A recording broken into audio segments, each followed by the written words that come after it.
every single thing about it was top notch, and little gifts and things all the time. And it was wonderful. We travel a lot, but this was way better than anything we do on our own. So, yeah. That's great. Wonderful. Yeah. Worth it. My husband loved it. Yeah. I have a great memory of being on that trip with you. Yeah, that was really fun. That's a beautiful place too. Atlantis is beautiful. Yes. So one of the things that that we've been talking about as I'm circulating around and coaching with a lot of people this last week is two key things toward earning this trip, toward growing a team, that really make the difference. Well, there are three actually. One is party count. And so, but we keep talking about party count. That's why when we went to Glam Jam, the goal was 4 more parties on the calendar for August, because I knew what was coming. I knew about all the programs, and I was like, I want to make sure everybody gets to take advantage of this stuff. And if you've done the legwork before you go, then you're already in your head. So the party count. But the second and third thing that get you on a trip are starting new consultants with that SWAN, which is the 5 parties on the calendar in her first 10 days, and hitting Sparkler, which is $3,000 by the end of her first full month. So that's one thing. The second thing is host coaching to $1,000 party or more. Because think about it. Let's say you book 5 parties and launch in 4 more of your own. Just, maybe you're not new and you've been around a while and you do a launch and 4 more parties this month. But we don't talk to our hosts very much, and so we lose 2 parties. And I'm not saying that's the only reason that we lose parties, but it's one of the reasons that we lose parties is because we're not in touch with our hostesses. So they kind of lose their enthusiasm potentially. And so then suddenly we're down to 3 parties. And if I'm still not talking to my hostesses, those other 3 parties might not have very good attendance. We might get lucky and have somebody who really kind of knows what she's doing, and she's a magnet, it's easy for her. But it might be that those 3 hostesses, or those 2 hostesses plus ourselves, really don't know how to invite anybody, and we end up with really low attendance. So what could have been 5 parties with 10 people in attendance at each one, with 50 new people this month, turns into 3 parties with 5 people each, and 15 new customers instead of 50 new customers. And so host coaching does not guarantee great attendance and no cancellations, but it sure is going to up your chances. But what I wanted to do is talk about the 5 key things that you can do. I don't write very many trainings, but this is one that I wrote a really long time ago, and it has literally stood the test of time. We have several tools that the company has given us that are really good. One of them is the host coaching checklist. It's available under downloads. And if you haven't used it, I would love for you to take it out for a test drive for your next 2 or 3 parties. But you're going to find that the things I'm going to say to you encapsulate several of the key points within the host coaching checklist. But the nice thing about the checklist is that it'll get your brain used to thinking in a certain way about each of your hostesses.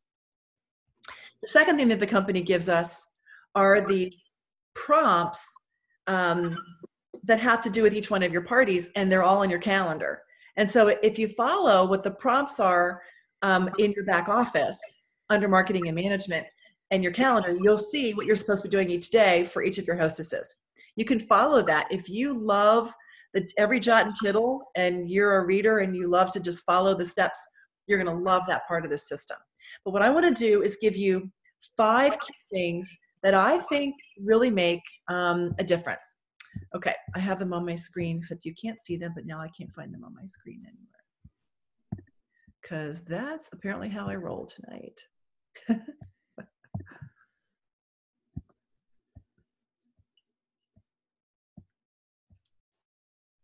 I'm looking.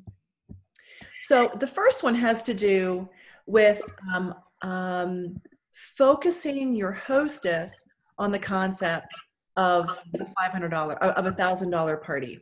And I'm sorry, I'm trying to get rid of all these documents that are sitting here on my right in front of your face, and I can't see you. So the first thing to do is focus them on that $1,000 party, because they don't know what's possible, right? They're the hostess.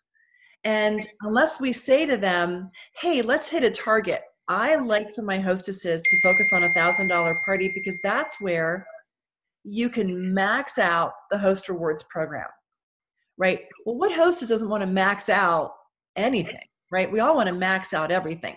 So when you say, I want to help you max out the host rewards program, she's going to listen. And when you say to her, that $1,000 party is going to give you $600 in free jewelry and 4 more pieces at half price.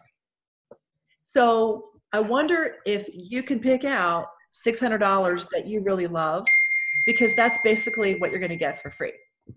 So that's the start of it, is that focus on making sure that the hostesses know what the goal is, because you're helping her set it. Otherwise, she doesn't even know what a goal would be. It's especially important if she is a serial party hostess with a whole lot of companies, or a consultant with another company. Here's why. Most other companies don't have party averages like we do. Most companies don't have party attendances like we do. And so if, let's say you're working with a hostess who is used to doing parties with everybody under the sun, and she's got her posse of 4 friends and they all come to every party, and all 5 of them are there, and they all order $35, right? So maybe for that Pampered Chef party, or that 31 party, or that whatever party, Scentsy party, they're like, yeah, I got a free something, right, for that hostess. But we operate on a very different plane. We have a different way of doing this. And so it's important to ask questions. I know you do a lot of parties. Tell me about your last couple of parties. How'd they go? Oh my gosh, they were great. My 4 friends came. And well, how much did you get in free? Oh my gosh, I got 2 candles. I was so excited. Then we know we have a little work to do to elevate her thinking. So we have to be careful that we're helping her to set goals that actually match what's possible. And I mean bigger goals than what she might even be used to. So the first is focusing on that $1,000 party and what she can get from it, so that she understands that that's the goal. The second has to do with hand selecting, helping her hand select 30 to 40 friends from different circles of her friends. That's not always easy to do, because she might say, well, I've only got the 8 friends that I always invite, and 4 of them always come. And then she's used to the always. We always do it this way. And so this is where we want to show her statistics. $1,000 party is 10 to 12 orders in most areas, sometimes a little bit more, sometimes a little bit less. And to get you the $600 in jewelry or more, we're going to want to make sure that we come up with 10 to 12 total orders. And it's a whole lot more fun if they can actually see it in person. The way to do it is, if I help you, we can work on it in the next 5 minutes, making that quick list from different circles of friends. Not everybody from the PTA, not everybody from the soccer moms, not everybody from work, not everybody from the neighborhood, not everybody from church, because inevitably, how many times have I seen it happen? It's everybody from the PTA, and suddenly there's a PTA emergency and they're calling a meeting that night, right? Or it's everybody who are the baseball moms from the 3 baseball teams, and suddenly they're all in the playoffs that night. It just always happens. And so what we're trying to do is sort of spread the risk around, right? There are a couple of really important things about this different circles of friends. When everybody knows each other, they shop less. They buy less. Mm-hmm. When they don't all know each other, they shop more. They buy more. It's very interesting. The dynamics are different in those parties. And so it changes our sales when they don't all know each other. It also changes our bookings when they don't all know each other. If they know everybody in the room, what they're thinking is, why would I do a party? Everybody knows here, right? Because the confused mind just says no. The average mind just says no. And if they can think of a reason to say no, they're going to say no to a party, and including, oh, everybody knows already here. So, but if only 3 people that they know are there, they're going to think, well, I can think of 5 other people who would come to my party, right? They're more likely to book a party. So this is why it's really critical to help your hostess think of all the different circles and invite from all those different circles. Just tell her it is a far more fun party and a far more successful party if we're inviting from different circles of friends. Now, you're not going to win them all. You're just not. Not everybody's going to be willing to do that. But all you can do is try. Now, the number 30 to 40, 40 is a better number. If she invites 172 people on Facebook, let me tell you what happens. She gets 2 people, right? Because that's called marketing. That's not called inviting. And we have to help her understand the difference. So we say, I want to keep you from marketing this, and I want to help you invite people. You can say, I'm kind of old school. I'm kind of old fashioned. And so we have techniques of making sure that people feel fully invited to your party, that they feel fully invited, that it's not just a marketing thing and everybody's invited, come on by, y'all, right? That's not what we're trying to do. We're trying to have people actually invited, where we get answers and where we get replies back. When it's any more than 30 or 40 people, it's not possible to do anything other than marketing. It's too confusing. The third thing, so the first one is $1,000 and the rewards. The second one is the 30 to 40 people from different circles of friends. The third one is picking 2 different ways of reaching out to pretty much the same group of people. This is not easy. And it takes really fleshing out what your hostess is willing to do. It might be that she has them all on Facebook. And so we're going to do a Facebook event page, which is great. I like them. The Facebook algorithms are not always super helpful. It might be somebody shared a great idea. Depending on the hostess, you might be able to get away with it. But the algorithms don't necessarily show what's going on in a party. So some people say, we'll create a group for this event rather than a party. I haven't figured out how to do that and how to pull that off. But the other suggestion that somebody made to me was to give the hostess the posts to put on there, and each day say, can you post this with this picture? So if it's coming from her, they're more likely to pay attention to it than if it's coming from me, who they don't even know. So that's sort of the trickiness about the Facebook stuff. But then let's pretend half the people didn't even go on Facebook during that time frame or catch on to it, the fact that they were invited. And that's where we have to have another way of inviting. And it might be a text message where she's texting the link to the party. And we'll talk about how many times in part 4. Or maybe she uses our Evite system. I think our Evite system is great because she can plug in those emails from a lot of those people anyway and see how many she can actually get responses from using the emails. So maybe they saw it on Facebook and now they're going to see it in email. And that takes us to the 4th component. People need 5 touches. Most of the time, yes, and you can invite them individually through Facebook for the event as well. Absolutely. And that probably will play into part 5, the last part, Wendy. Absolutely right. 100%, because you can use Facebook Messenger as your second and third method for reaching out to people.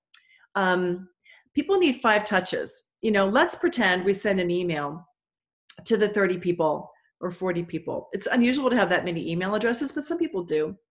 And people see it at a stoplight. Oh, great, Dana's having a party. I'm so excited. But they forget about it 2 minutes later because they're driving or somebody interrupted them or the meeting started or whatever happened. And so then they see it again 2 days later because we've sent it a second time. But now they're thinking, wait, is there baseball that night? Wait, is it choir practice? Oh my gosh, I got to make sure, because what if my husband's out of town and I've got to get a babysitter for the kids? All these question marks from all these calendars. By the time you hit the 3rd or 4th, some women are cluing into it and they've started checking all the calendars and can actually make a determination of whether they can come or not. And so it's not rude. It's actually us being gracious and not assuming that they are able to get back to us the first time. It's kind of like this. We were talking last night about the concept of booking parties. When I was doing a call for one of the leaders in her team, we want to be gracious to people when we offer a party by going back around and offering it a second time if we don't hear back from her the first time, because we know her life is busy and she didn't have time to get back to us the first time. It ratchets it up. It ratchets up the what's that word? The need to respond. It ratchets it up each time that they see the invitation to your party. Okay. So 5 touches really can be super helpful. This is the goal. The last component is sort of like what Wendy was talking about. It's that individual reach out. So when you haven't heard back from people within those last 48 hours before the party, we want to give our hostess those text messages that are available in the host coaching checklist. They're available online. They're available in Ready, Set, Glam guide, that are for the I haven't heard from yous yet, that are for the yeses and maybes. Can't wait to see you. Bring a friend. Park in the court. Dog won't bite you. And also some verbiage for the no's, the people who can't make it. Things to say to them to get an outside order. Maybe you come up with something for your hostess that says, "Hey, outside orders, I'll do a drawing for a little prize for all the outside orders." And you can say that you're taking outside orders for the next 3 days. Here's the shopping link, even though you can't come to the party.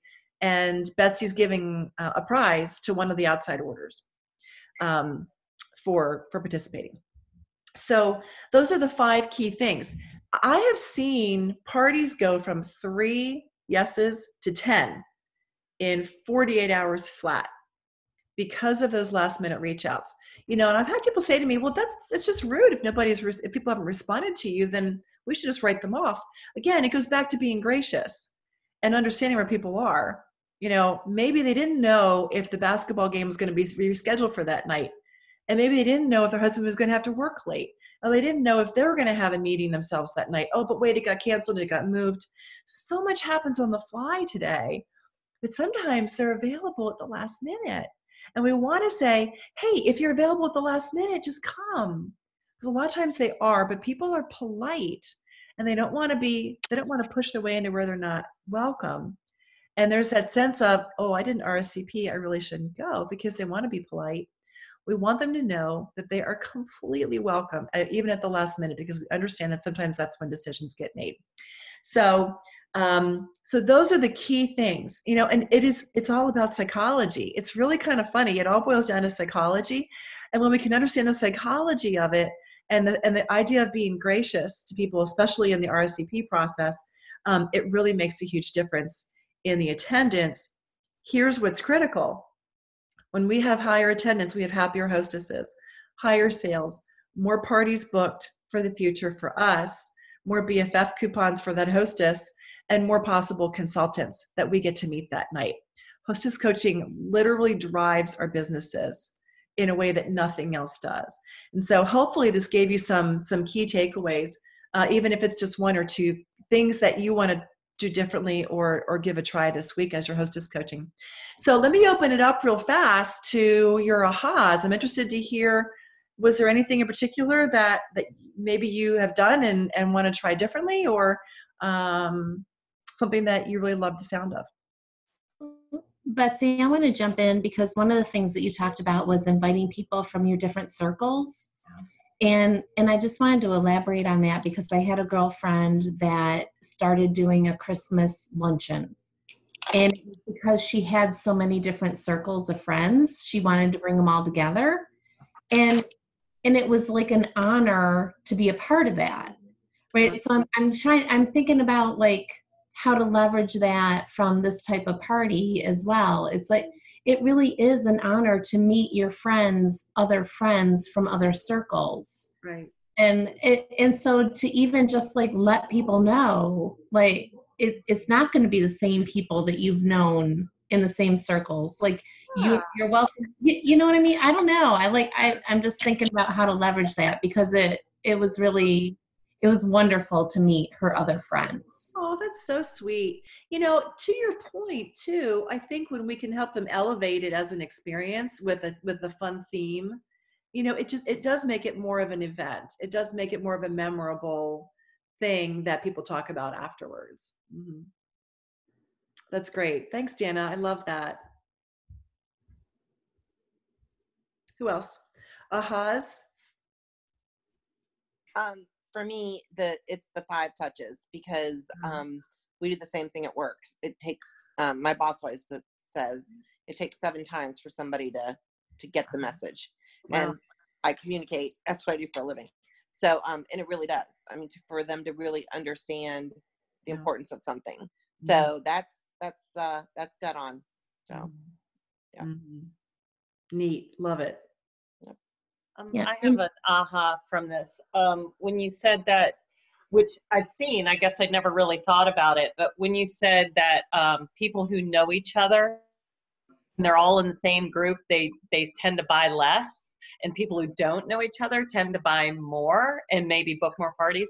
I think, and now that I thought about it, I'm like, you're right, because I think some of the ladies who may know each other, they'll probably say something like, you know, you could get this a lot cheaper somewhere else, or something, like under their breath, but they wouldn't say that to somebody else they know. So, or wait and buy that when I have my party. Yeah, exactly.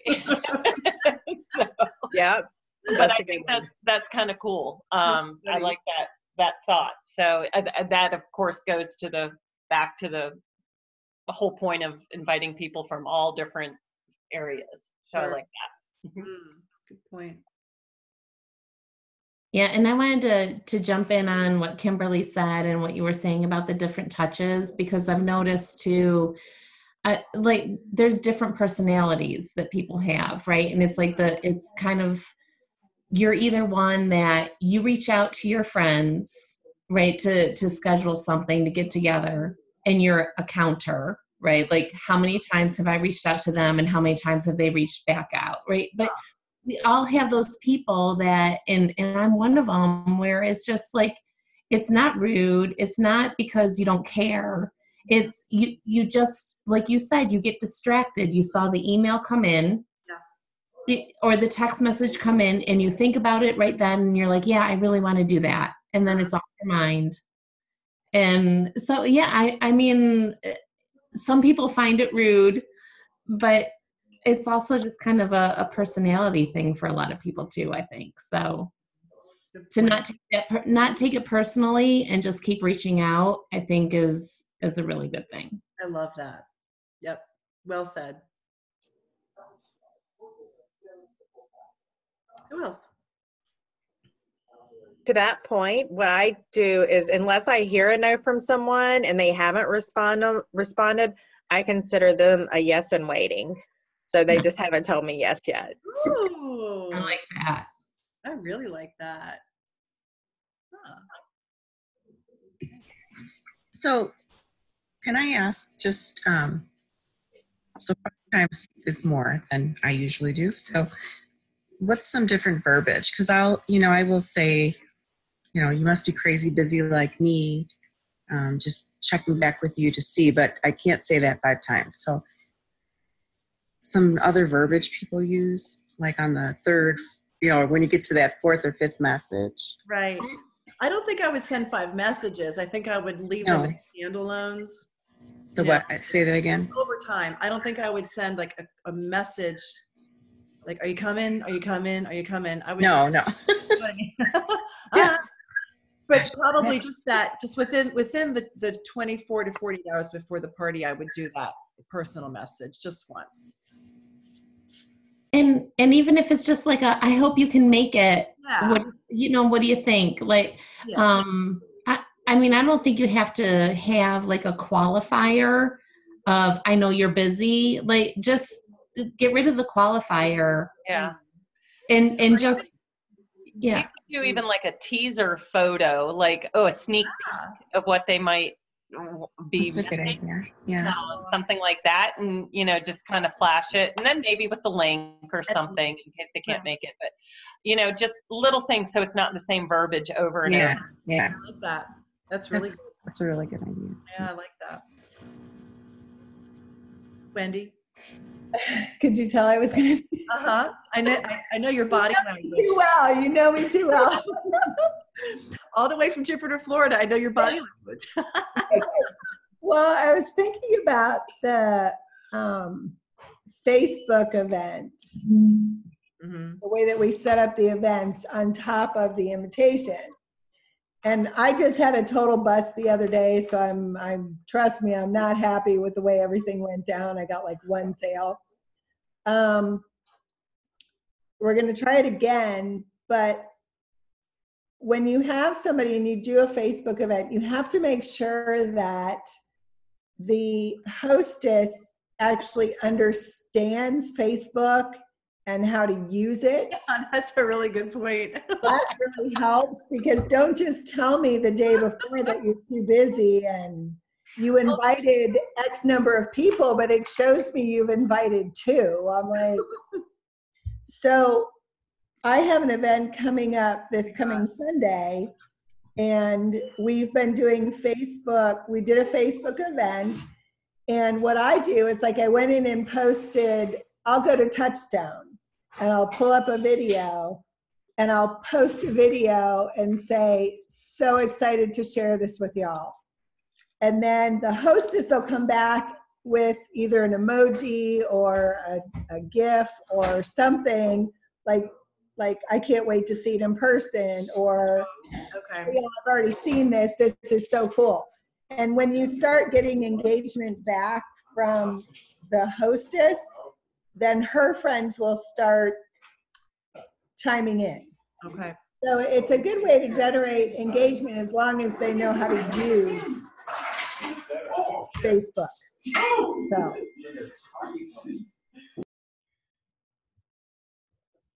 I love it. I'm working on muting people. Sorry.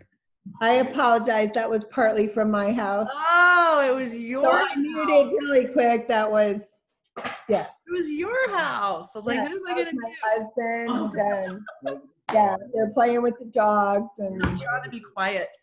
so yeah, she said, "John, be quiet." I keep having to mute because I have 6 college girls right outside my window here now starting a bonfire doing s'mores. Which I'm like, Sounds yay. fun. That's so cute. Anyway, so I think if you use the Facebook events, you can make them work and you can generate engagement that way. Okay. So That's really good. Yeah, because not everybody is Facebook adept. And you know, it makes you wonder, it's not for everybody. It doesn't have to be a Facebook event that we use. It could be other things that are going to work better for that person. right. That's Yeah, but it helps, right? Like if you're like, so Amy like hand fed me, right? like she would send me like exactly what to send to people in a text. So it's the same idea. If you hand feed people, like tell them, okay, I'm going to post this. I just need you to reply with an emoji, right? Like tell them exactly what to do and they'll do it.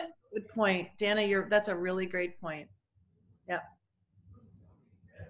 Oh, Amy, unmute.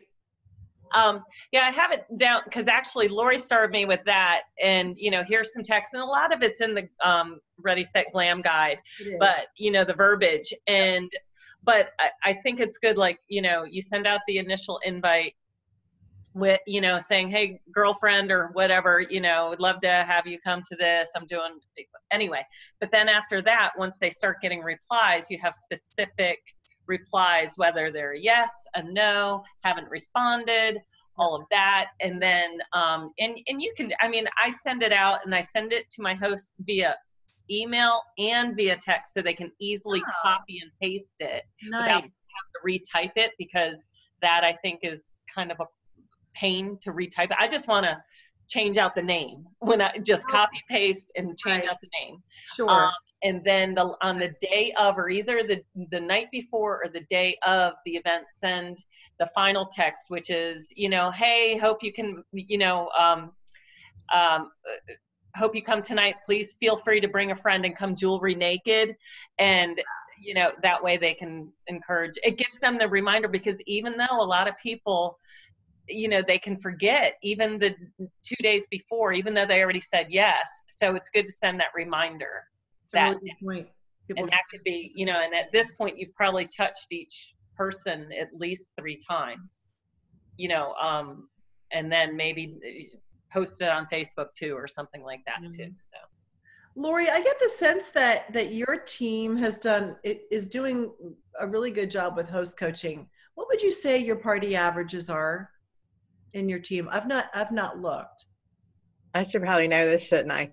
Not necessarily, but just sort of a broad brush. I honestly think we're above the national average. Mm-hmm. I have a lot of girls on my team that have $1,000, $1,200, $1,500 parties. Yeah. Pretty regularly.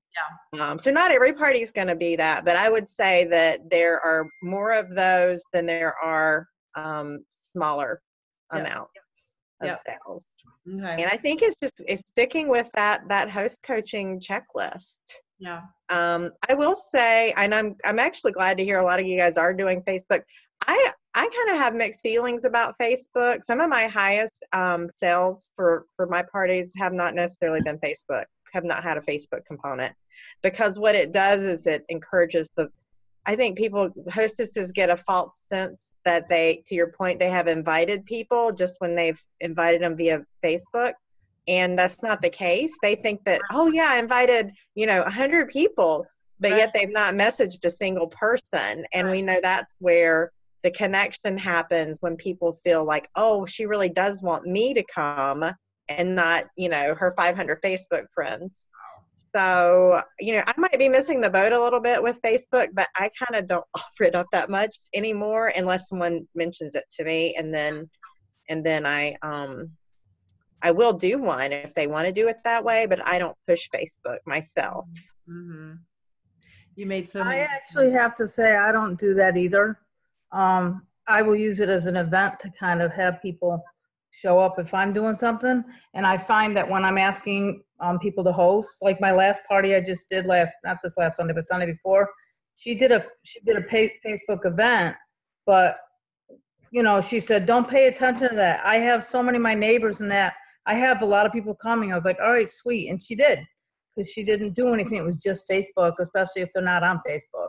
Yeah. That's something that's a key to be able to make sure that your hosts know they don't have to stick to just one good thing. Yeah. It's funny. I've had a couple of parties recently where I don't know what it was about the hostess, but she was freaking amazing with her Facebook inviting. And it's not like she did anything special or I did anything unusual, but somehow she would get 15 or 18 people saying yes on Facebook and have an incredible party. But I think it's somebody who connects with her friends on Facebook anyway. Mm-hmm. And so that's kind of where we have to ask her, well, where do you kind of live your friend life? Do you live your friend life on Facebook? Because if you don't, it might be that we want to do something completely different with your invitations. Mm-hmm. I think that's a very good point.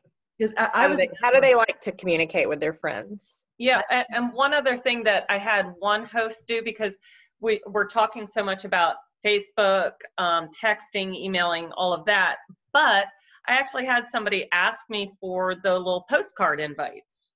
Oh. And I don't normally I just don't think about it anymore. And the way she used them, which made complete sense, was that she had a few new neighbors that she didn't know yet. And so she didn't have their text, their cell phone or their email or their Facebook. So she actually filled it out and then put it in their mailbox. And two of them showed up. So that was nice. Yeah, actually, Amy, it's funny you said that, because my friend Janice is hosting one for me in a couple Sundays. And because we both were on the Dragon boat, she goes, I let her just take the ball. She goes, because we talked about jewelry, and she goes, yeah, you need to come to my party. There'll be wine, cheese, and, fruit, and lots of jewelry. And they're like, oh, well, just give me the information. So I actually filled out the cards for her, and I even added her link in there just in case people can't make it and stuff. And I gave them out, and I actually have them in my bag in case somebody else asks. So that's good. Yeah. And again, I think the last party I did was in Alabama, and they're, you talk about Bible Belt, Old South, and they want handwritten invitations either handed to you or in the mail. And that's how she did it. And same thing as Amy's. She is new to the neighborhood, wanted to meet her neighbors. And I did the same thing also. I put her link on there for her, sent her a big package in the mail, and she had a huge party. Huge. Wow, that's great. Wow. Just don't forget to do that. You can do it in addition, and you may not have to. Oh, yeah. You know, maybe just a handful instead of like giving them, 40 to hand out. Yeah. But That could be overwhelming, Amy. yeah. Oh, yeah. Yeah. Hand out for the people that they don't know. Oh, okay. And so think about it. This all goes to the fact that we have to be flexible in how we help people invite and creative, and come up with more than one way for that hostess. But as so much of it is reading our hostess and figuring out what's really going to work for her to connect with her friends, and not market to them, but actually and fully invite her friends. And these are all excellent ideas and scenarios. Anything else? Any other aha from tonight? Is that it? I just don't want to say goodbye. Y'all are so much fun. I'm sorry I missed you on Wednesday, Betsy. Me too, Naomi. I was like, where is that girl? Well, I do have the excuse of doing choir. That's okay. I would love to have come to sing with you. Actually, I would have preferred that. You could have come hung out with me. I would have loved it. Yeah, let Lori lead up the party, and you come party with me, girl. Next time I'll do both. How about that? That sounds good. That'll be a date. I'm an alto. Okay. Okay. We could use an alto. Awesome. All right, ladies. Well, I'm crazy about you. I hope this was helpful. It's just so great to see all your faces. Have a great week. If there's anything that we can do to help you, please let us know. But we're really excited for your August. We want you to have a really successful month and to feel great about it. Take care, and thanks for being on. Thank you. Thank you. Thank you, guys. Good night. Bye. Bye, all. Thank you. Good night. Good night.